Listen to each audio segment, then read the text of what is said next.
তুমি কি কখনো ভেবে দেখেছ কেন এই পৃথিবীতে মাত্র 5% মানুষ পুরো সম্পদের 95% কন্ট্রোল করে? কেন একজন স্কুল ড্রপ আউট বিলিয়ন ডলারের মালিক হয়ে যায় আর আমরা ডিগ্রি নিয়ে ঘুরতে থাকি চাকরির পেছনে? কেন আমরা সেভ করি আর ওরা ইনভেস্ট করে? কারণ পার্থক্যটা শুধুই টাকার নয়, পার্থক্যটা মাইন্ডসেটের। ছোটবেলা থেকেই আমাদের শেখানো হয়েছে, ভাত ফেলিস না, লাইট বন্ধ কর, টাকা শেষ হয়ে যাবে, বাঁচিয়ে রাখ, নষ্ট করিস না।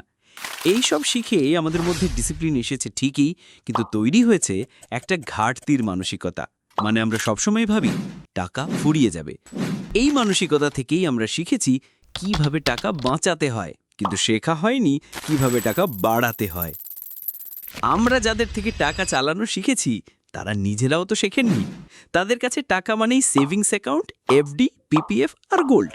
কিন্তু আজ যদি তুমি ভাবো যে সেফ রাখলেই টাকা বাড়বে, তাহলে তুমি এখনো ঘুমিয়ে আছো।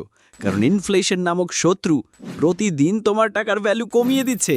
2024 সালে 1 কেজি চাল 45 টাকায় পাওয়া গেলেও 2034 সালে সেটা হতে পারে 90 টাকা।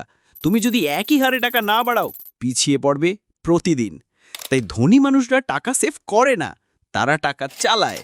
তারা জানে money sitting idle is money dying slowly.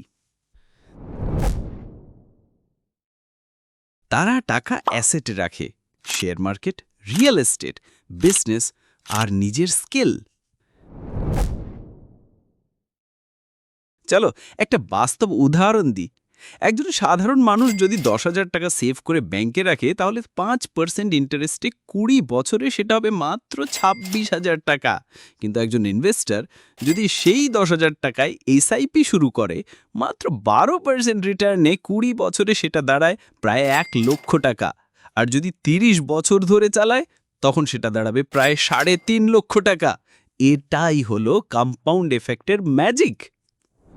ধনী মানুষরা কোথায় ইনভেস্ট করে?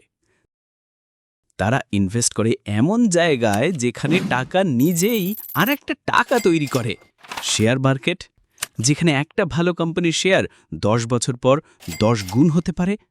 রিয়েল এস্টেট, যার দাম বাড়ে এবং ভাড়াও আসে। বিজনেস, যেখানে তুমি নিজের নিয়ন্ত্রণে ইনকাম বাড়াতে পারো।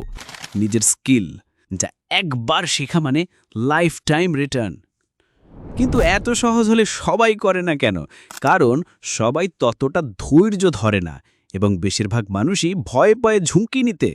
তবে একটা কথা মনে রেখো, নো রিস্ক নো গেইন। এটার মানে এটা না যে তুমি ঝুঁকি নিতে ঝাঁপিয়ে পড়বে, বরং শেখো, বুঝে ঝুঁকি নাও, সঠিক জায়গায় ইনভেস্ট করো। তাহলে তুমি কোত্থেকে শুরু করবে?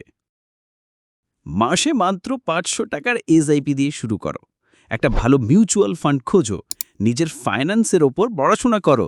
ইউটিউব, গুগল বুক সব কিছু পড়ো। একটা সাইড হ্যাসেল শুরু করো, কিছু শেখো, ফ্রিল্যান্সিং শুরু করো। নিজের ইউটিউব চ্যানেল, ফাইবার, আপওয়ার্ক, এমন 100টা রাস্তা আছে। শুধু শুরু করতে হবে। কারণ শেষ পর্যন্ত খেলাটা একটা জায়গায় গিয়ে দাঁড়ায়।